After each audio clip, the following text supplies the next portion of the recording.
Con nosotros nuestro hermano Rolando Rovira con la excelente lección de los miércoles.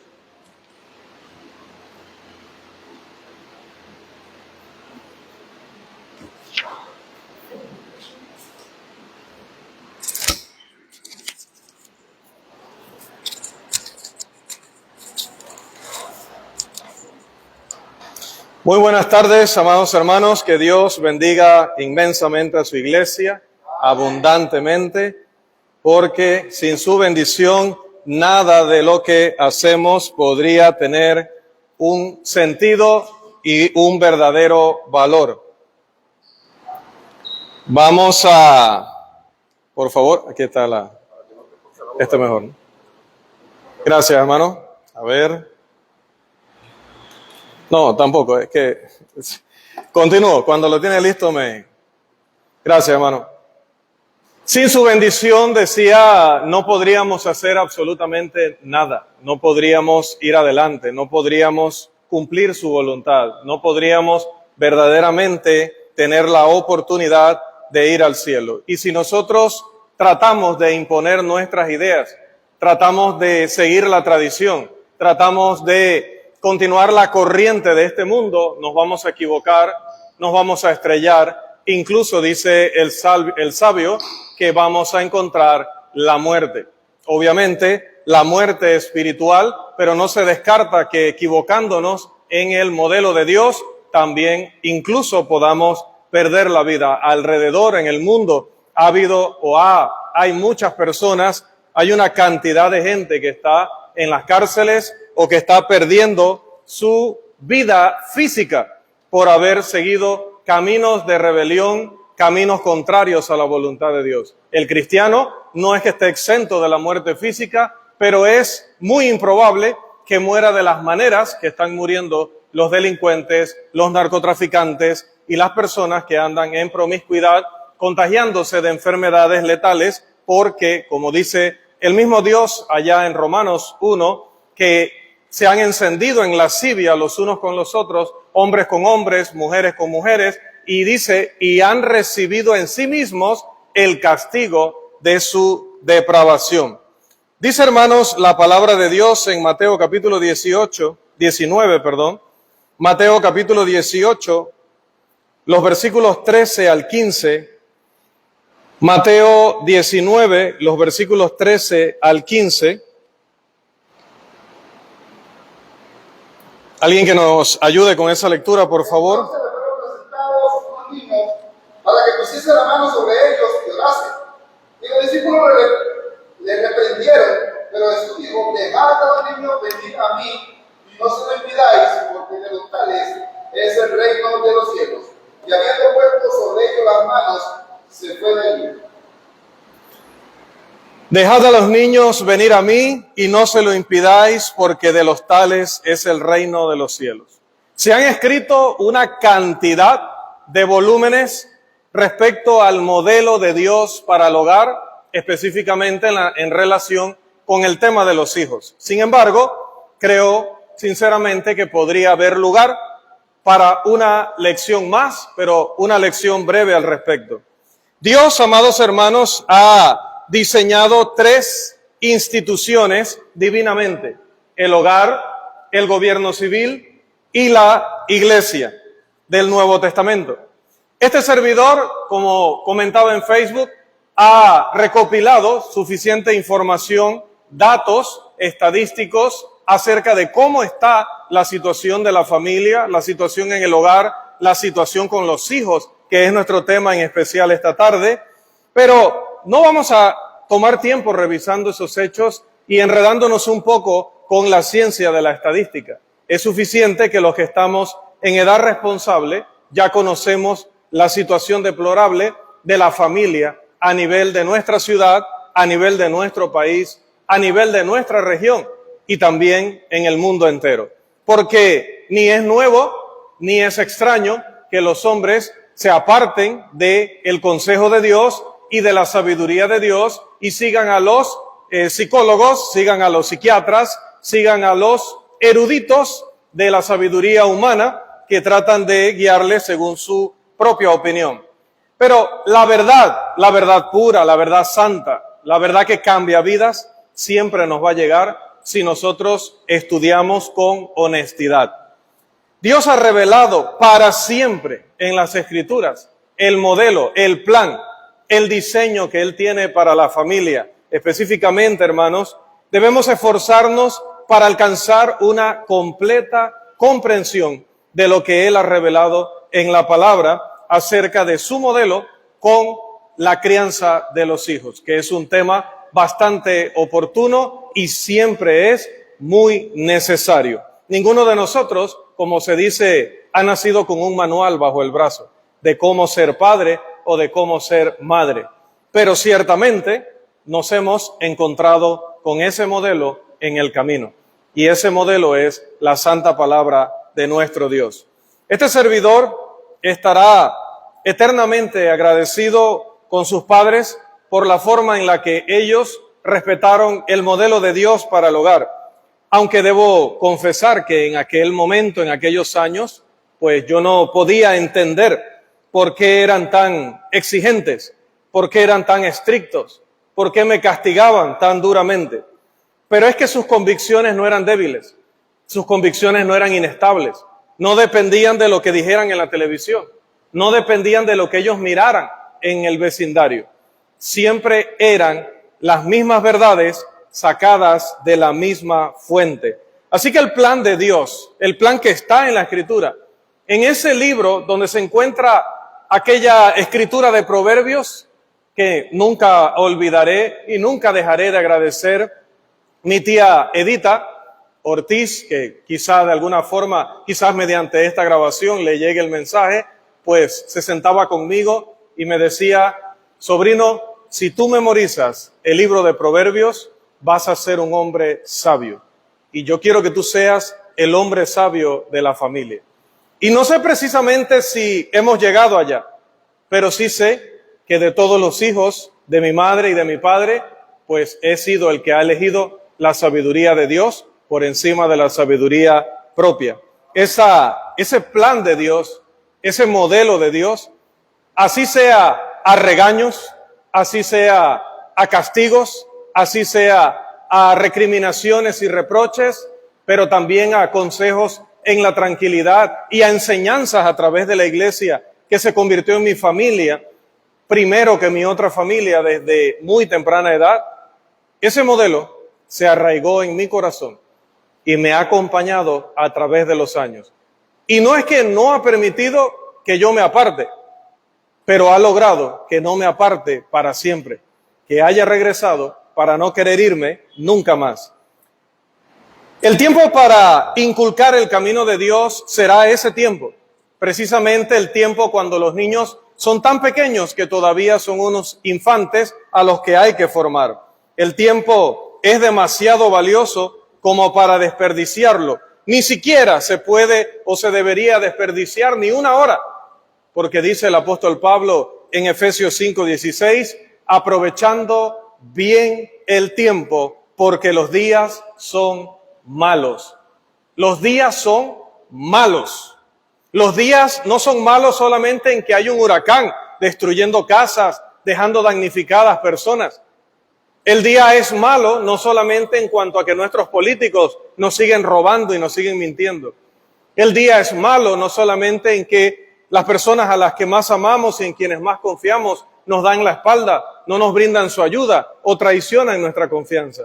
El día no solamente es malo en que vemos la necesidad en nuestros hermanos y cerramos contra ellos nuestro corazón. El día no solamente es malo en que tanto en nuestra vecindad como en la iglesia misma, sí, y no es increíble, las personas opinen con maldad, con malicia y con desconfianza de nosotros. También el día es malo porque el día está constantemente presentándonos, hablando de manera metafórica, ¿no? Porque el día no es una persona, pero el día está constantemente ofreciéndonos oportunidades para desperdiciar el tiempo. El día nos dice, mira televisión, tienes todo el derecho, anda a jugar, tienes todo el derecho, ponte a conversar de la vida ajena, no tienes derecho, pero entretiene, ponte a hacer cualquier cosa, pero no te pongas a orar, no te pongas a leer la Biblia, ya hay una iglesia para eso. Cuando vayas, cuando te asignen algo, entonces la tocas. Pero hay tiempo para hacer tantas cosas. Eres tan joven que tienes toda la vida por delante. O ya eres de una cierta edad. No puedes desperdiciar tu vida metido en un libro o orando encerrado en una habitación, porque tus años se acaban y entonces no los vas a disfrutar.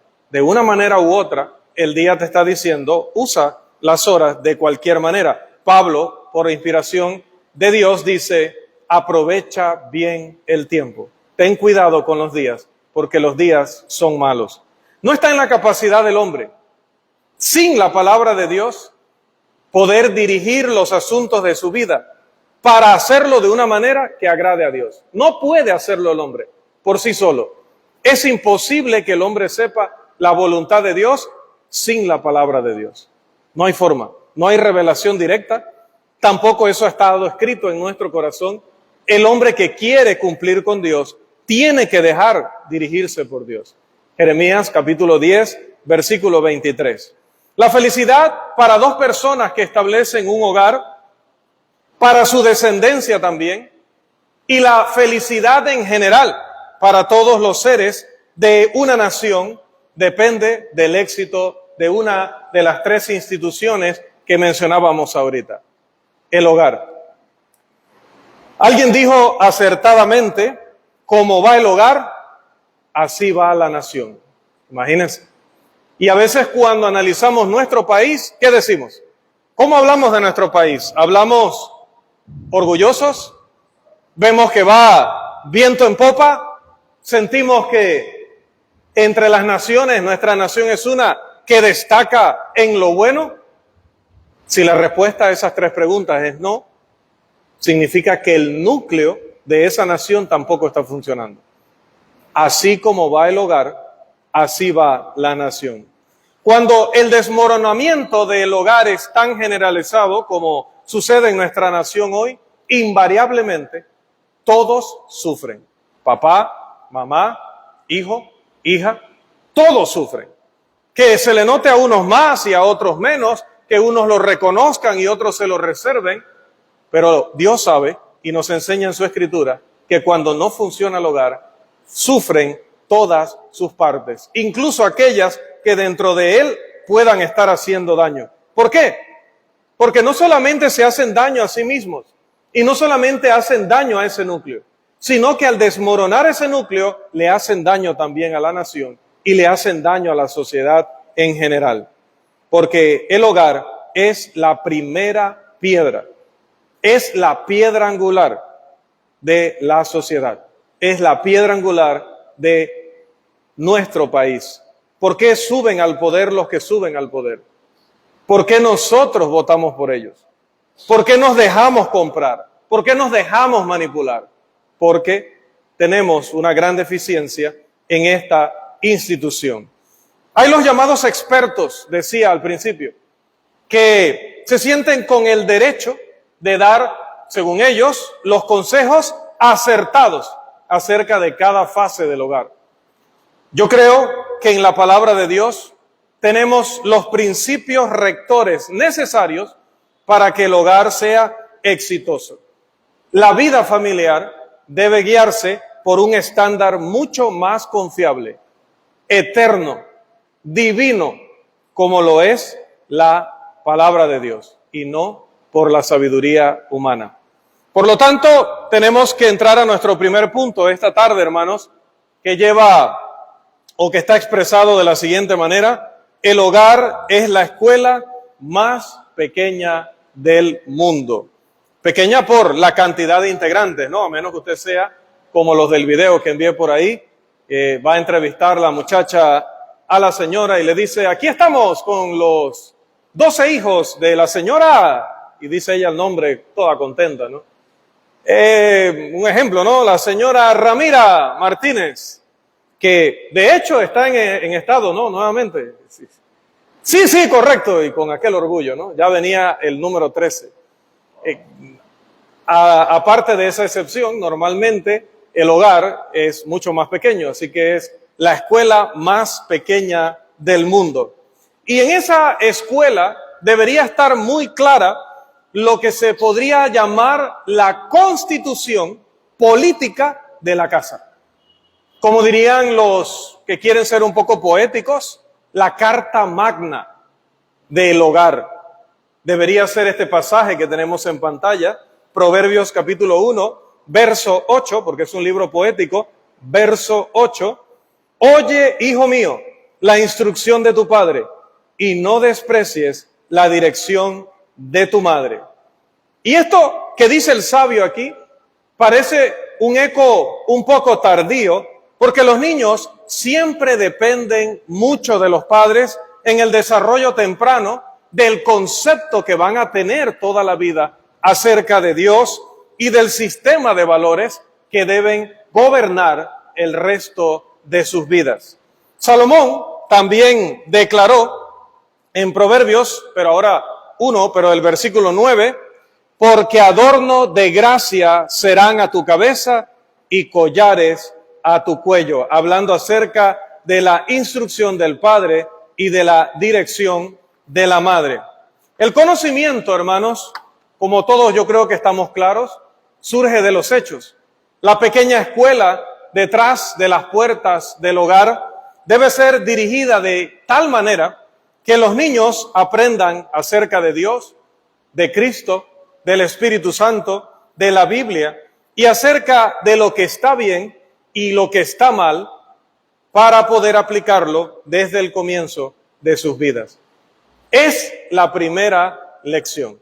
Dios, Cristo, el Espíritu Santo, la Biblia, lo bueno y lo malo, para que puedan saber desde temprano, desde sus primeros años, cuál es el camino que deben tomar y nunca abandonar.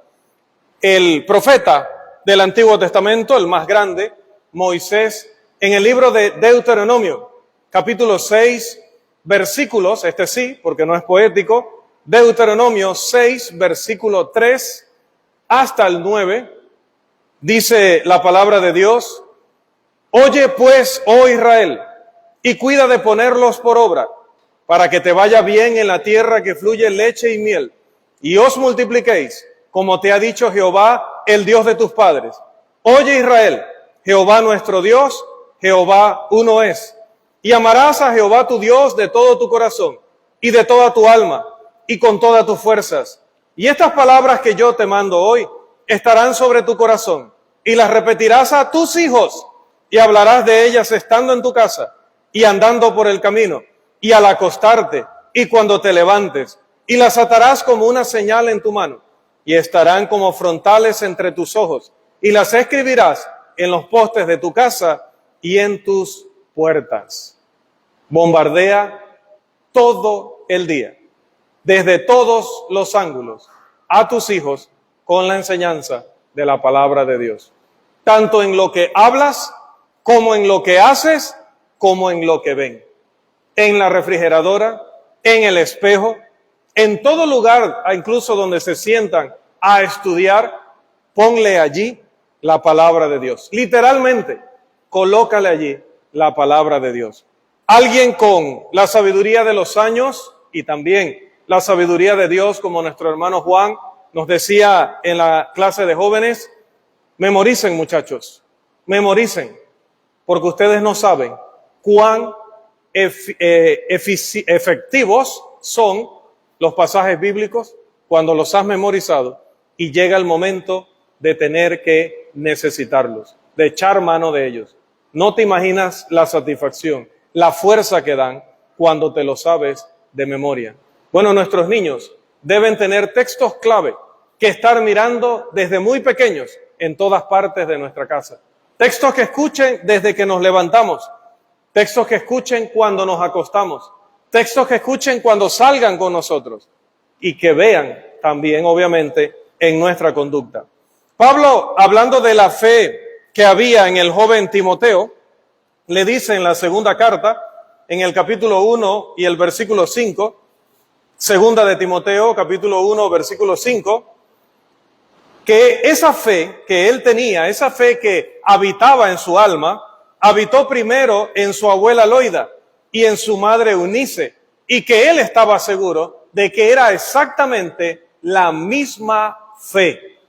Note que, a diferencia de lo que se dice hoy en el mundo relativista, tú tienes tu fe y yo tengo mi fe. O, como vamos a mencionar más adelante, los padres deben tener una religión que no deben imponer sobre sus hijos.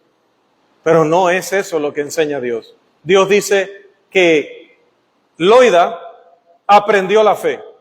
Y esa fe que aprendió Loida se la enseñó a Eunice.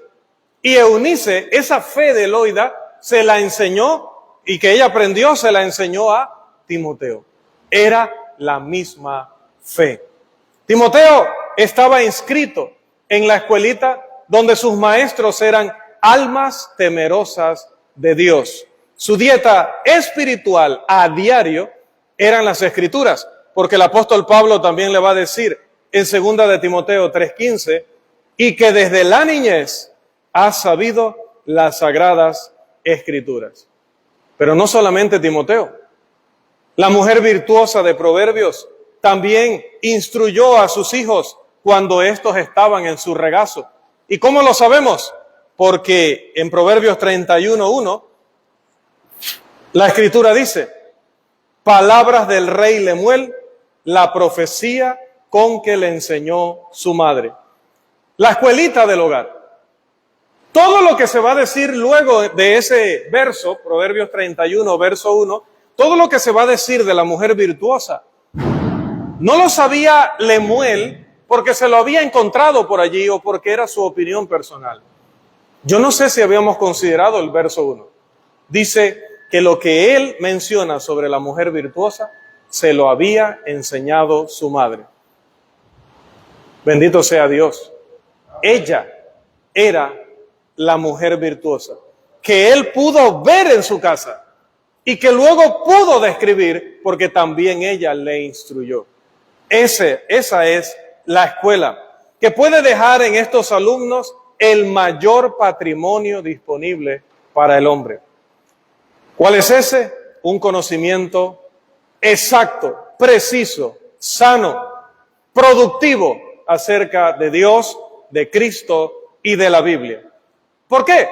Porque lo cierto es que si nosotros no hacemos ese trabajo que hizo la madre de Lemuel, que algunos eruditos consideran que es otro nombre para Salomón, ese trabajo que hizo la madre de él, al final llenó en él un vacío espiritual con el que vienen al mundo todos los seres humanos. Ellos vienen en blanco. Ellos no vienen con la información grabada. Hay que grabar esa información en ellos. Y ella hizo su trabajo. Pero si no lo hubiera hecho, el niño está diseñado para llenar desesperadamente ese vacío. Y si no lo llena usted con la palabra, él lo llenará con lo que encuentre en el camino. Su alma solamente se llenará o de Cristo o de Belial, como le llaman en la Escritura a Satanás. Se llenará de justicia o de injusticia. Se llenará de luz o de oscuridad, como dice 2 de Corintios, capítulo 6, los versículos 14 y 15. El modelo de Dios para el hogar en cuanto a los niños es que ellos obtengan lo que necesiten cuando más lo necesitan. Hay una filosofía que dice, como mencionaba, que las elecciones o las decisiones religiosas de un niño deben dejarse totalmente en manos del niño. Compartía por allí en Facebook que ya la ministra, una de las ministras gubernamentales en España, dice que los niños tienen derecho a tener relaciones sexuales con quien quieran, siempre y cuando ellos den su consentimiento. Que la única manera de que sea violación o abuso es que el niño no esté de acuerdo, pero que si el niño está de acuerdo, entonces tiene todo el derecho de tener relaciones sexuales. Esto no es una advertencia vacía. Esto es una realidad que está sucediendo ahora. No sé cuántos millones, creo que son más de 40 millones de españoles que están bajo la autoridad de esta Jezabel. Pero son muchísimos más que los que tenemos acá. y esa es la encargada de dirigir los asuntos de la mujer y de la niñez en dicho país. Un país que es poderosamente influyente sobre el nuestro, sobre todos los de habla hispana. Por lo que algo que se dé en España ya es preocupante, es como una pandemia, que la escuchamos hoy en China y estábamos echándonos fresco, como decimos acá en nuestro bello país. Y en un santiamén ya había alguien aquí con la infección. Y en pocos días ya era una pandemia mundial. Frecuentemente se oye decir a algunos que la enseñanza de la religión debe reservarse hasta que el niño madure y luego dejar que el niño mismo decida por sí mismo qué rumbo espiritual va a seguir. Esta filosofía no solo es errónea, es tremendamente ridícula. Los principios que se establecen a través de esa influencia poderosa que tienen los padres sobre esos niños va a quedar grabada para siempre en la mente de ellos, para siempre. Nunca podrán superar lo que sus padres les enseñen con palabra, con acciones o con descuidos. Cualquiera de esas tres vías marcará para siempre la vida de los niños. ¿Cómo nos van a decir que les vamos a dejar en libertad de elegir si creer en Dios o no creer en Dios, de si unirse a la iglesia del Señor o unirse a las denominaciones o quedar como un ateo? ¿Cómo se les ocurre eso? Que los padres lean la Biblia o vayan a la adoración y que sean leales a esa fe que profesan seguir, logra una profunda impresión en el niño que no va a poder ser borrada nunca. Por lo tanto, esto nos lleva a hablar de una situación a la que he titulado regla o reglas versus principios. Reglas versus principios. Reglas son preceptos específicos. Por ejemplo, lavarse las manos antes de comer, lavarse los dientes, bañarse, obviamente asearse cuando van al baño, ¿no? Al inodoro, a limpiar la casa, portar ropa limpia, lavar los alimentos, las frutas. Todo esto son reglas. Pero las reglas están basadas en algo más grande que ellas. Están basadas en principios. ¿Cómo le llamaríamos al principio que tiene que ver con todo lo que yo acabo de decir? Lavarse las manos, bañarse, asearse en el inodoro, limpiar la casa, lavar los trastes, cepillarse los dientes. Todo eso encajaría, si le tuviéramos que dar un solo término, ¿qué podríamos decir? Que es la higiene. El principio de la higiene contiene un montón de situaciones donde los padres tienen que poner reglas específicas. Está, por ejemplo, el principio del orden. El principio del orden me va a llevar a mí a decirle, no puedes ir a la calle con una ropa desajustada, no planchada, no puedes dejar tu cama sin acomodar, no puedes tener tu cuarto desordenado, no puedes tener tus obligaciones descuidadas, ser negligente con tus tareas, y no puedes pasar por encima de lo que tus profesores te piden para cumplir con los créditos de tu universidad o con las calificaciones de tu escuela. Todo eso, si lo colocáramos en un solo principio, sería el principio del orden. El principio del orden involucra que vale igual acomodar nuestra cama apenas nos levantamos que cumplir con todas las asignaciones de nuestra escuela o de nuestra universidad o con las responsabilidades ministeriales que tenemos en la iglesia. El principio del orden gobierna todas estas cosas.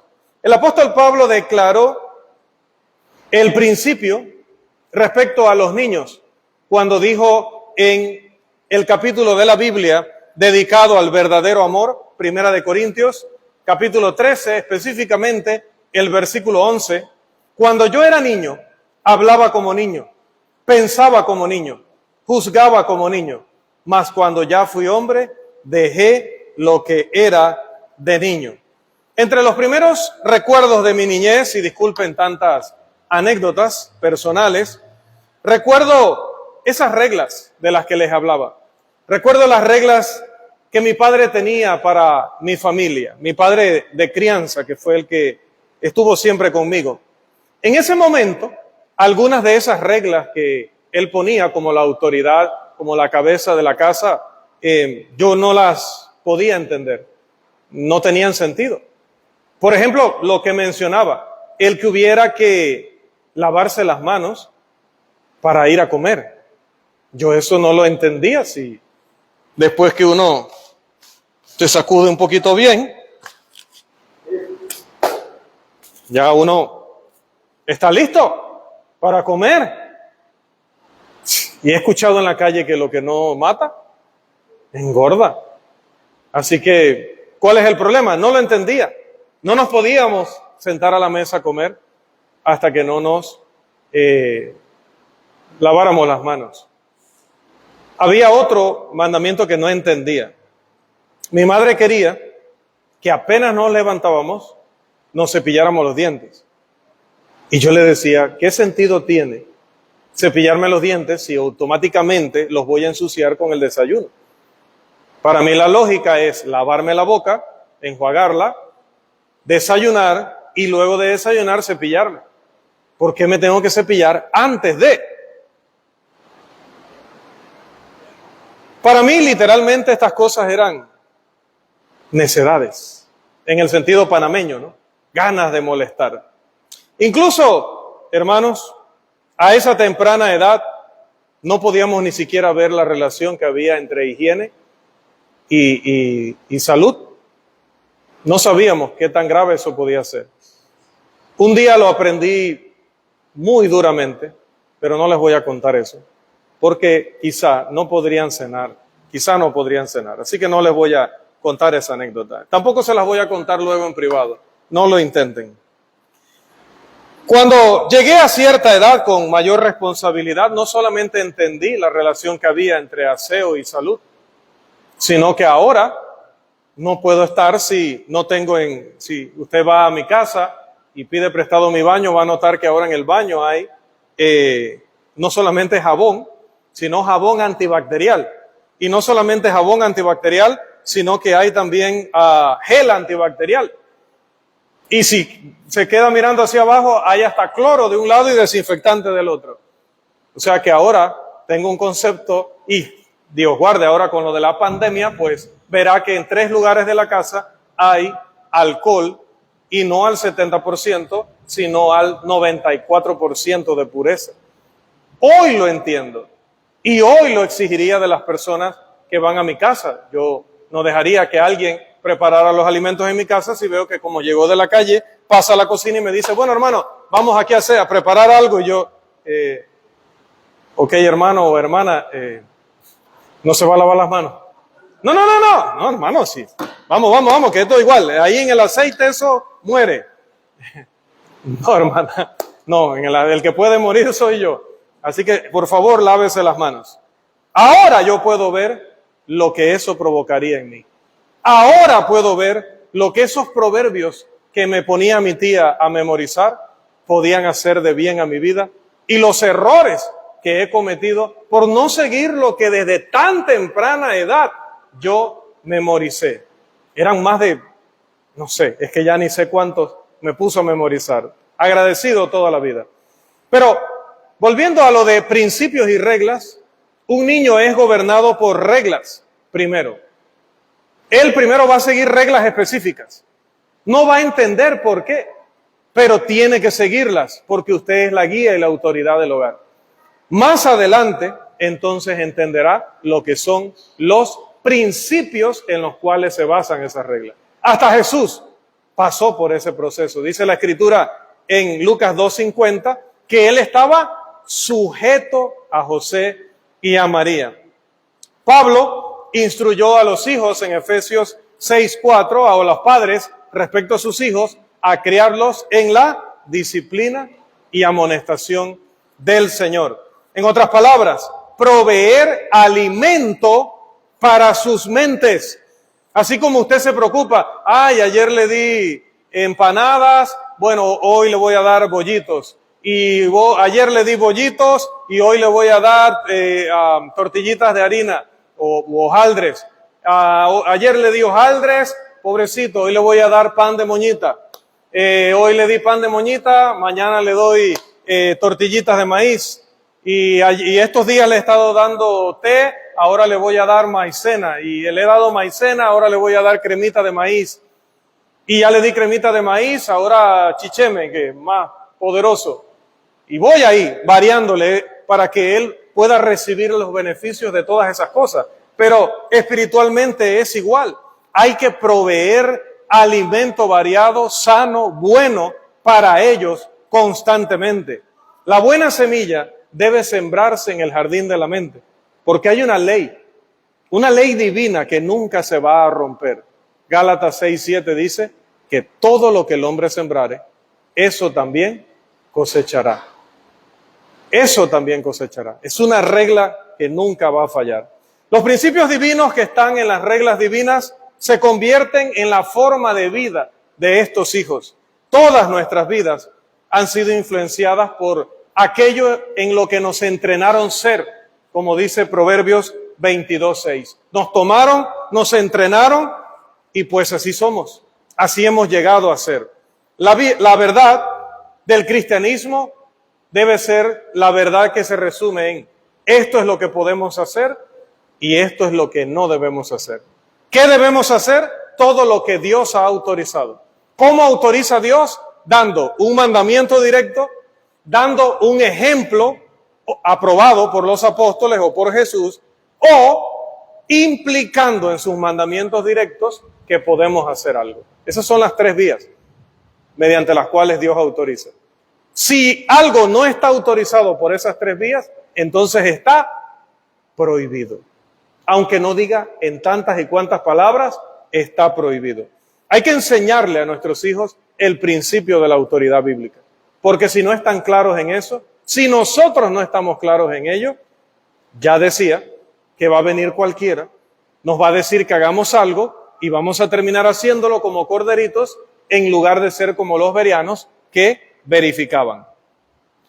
También, hermanos, la Escritura dice respecto a esto en Tito capítulo 2, los versículos 11 y 12. Tito capítulo 2, los versículos 11 y 12.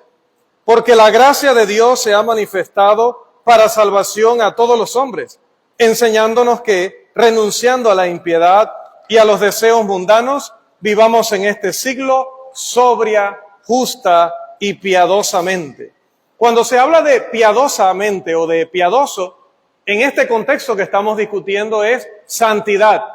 No es piedad de tener compasión, de tener lástima. No, ese es un sentido de la palabra piedad, pero aquí piedad se está usando en el sentido de consagración, de santidad. ¿Por qué hay tanta delincuencia juvenil en el mundo hoy?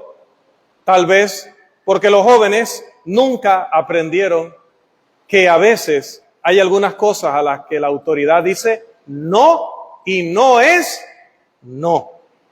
No sin discusión, no sin rebeldía, no es no. En general, los niños van a convertirse en aquello que se les permite convertirse. Los niños no nacen homosexuales. Los niños no nacen con tendencia al alcoholismo. Los niños no nacen siendo malos o psicópatas. Ellos se van a convertir en aquello que nosotros les permitamos convertirse. Salomón dijo en Proverbios capítulo 19, versículo 18, Proverbios 19, verso 18, castiga a tu hijo en tanto que hay esperanza, mas no se apresure tu alma para destruirlo. Y castiga a tu hijo en tanto que hay esperanza. Siempre les he dicho que leamos también lo contrario, no que lean la Biblia al revés, eso lo hacen en la iglesia satánica, sino que lean lo contrario, el antónimo de esto. Si debes instruirlo o debes castigarlo mientras haya esperanza, significa que va a llegar el momento en que no la habrá. Lo lamento, pero es la verdad y la sabiduría bíblica. Llegará el momento en que así lo matemos a golpes, así le gritemos todo el día, ya no habrá esperanza de que nos escuche. No a nosotros, quizá a Dios, y tampoco hay garantía, porque dice la Escritura que hay 4 tipos de terrenos, 3 que no van a permanecer en Dios y solo uno en el que la semilla va a germinar. Ni Dios va a convertir a todos. Por lo tanto, si no empezamos a hacer ese trabajo ahora, después no habrá esperanza. El padre que ama sinceramente a su hijo lo corrige, dice Proverbios 13:24. Pero la filosofía del mundo es, déjalo ser, dale al niño lo que te pide, no le niegues nada. La sabiduría de Dios dice, dale al niño lo que necesite cuando lo necesite, porque así cuando crezca no va a ser una persona soberbia, caprichosa, egoísta, egocéntrica. No, solamente va a querer, no va a ser un ambicioso, un avaro, un codicioso, porque solamente va a querer lo que necesita. Yo creo que mis padres se pasaron un poquito conmigo, ¿no? Porque a mí si a mí no me visitara nadie, yo creo que yo solo tendría mi cama, la cocina, bueno, no la cocina, tendría una estufita en alguna esquina y mi mesa donde trabajo. No tendría más nada. Si algún día compro juego de sala, si algún día agrego más sillas, si he ido por allí poniendo muebles y cosas, también gracias a algunos de ustedes, es por eso, porque en amor han ido allá y han derramado lágrimas internas y luego me han bendecido. Pero Carlos sabe de esto. O sea, si nos dejaran, a los hombres nos dejaran a lo que nosotros creemos práctico y necesario, Dios mío. Yo sé que las hermanas saben también. Un soltero así, dejado a su... Hoy estaba trabajando y vi una araña. Y saben, ¿no? Yo no tengo mascotas, así que de vez en cuando tengo que conversar con alguien para no volverme loco. El WhatsApp ayuda un poco, pero me puse a dialogar un poquito con ella y siento que tengo tiempo de conocerla. Lo que significa que hace rato que la escoba no pasa por ahí. La sabiduría de Dios dice, dale al niño lo que necesite. Solo lo que necesite. Porque en la vida solo buscará lo necesario. No buscará más. Génesis 18:19, refiriéndose al padre Abraham, y vamos cerrando nuestra lección de hoy. Génesis capítulo 18, versículo 19. Génesis 18:19.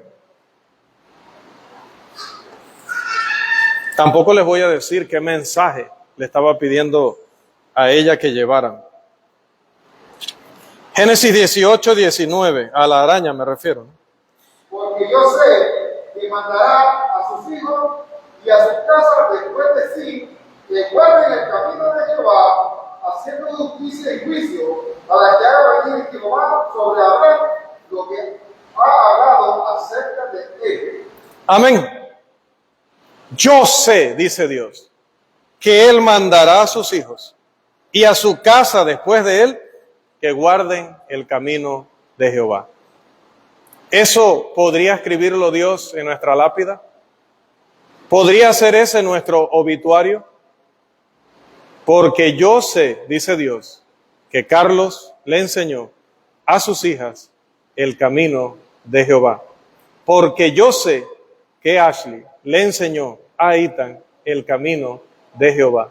Porque yo sé que María le enseñó a Betsabé el camino de Jehová. Ese sería nuestro obituario, porque yo sé que José le enseñó o le enseña a Moisés el camino de Jehová. Esa sería nuestra descripción. Esa sería nuestro obituario, nuestra lápida al irnos de la tierra. Ojalá que sí. Termino con la lectura de aquel libro. Ay, tía querida, si llega a ver esta grabación, mándeme algo de la tierra de las tortugas y los plátanos. Proverbios capítulo 6, versos 20 al 23 dice acá: guarda, hijo mío, el mandamiento de tu padre, y no dejes la enseñanza de tu madre. Átalos siempre en tu corazón, enlázalos a tu cuello. Te guiarán cuando andes, cuando duermas te guardarán.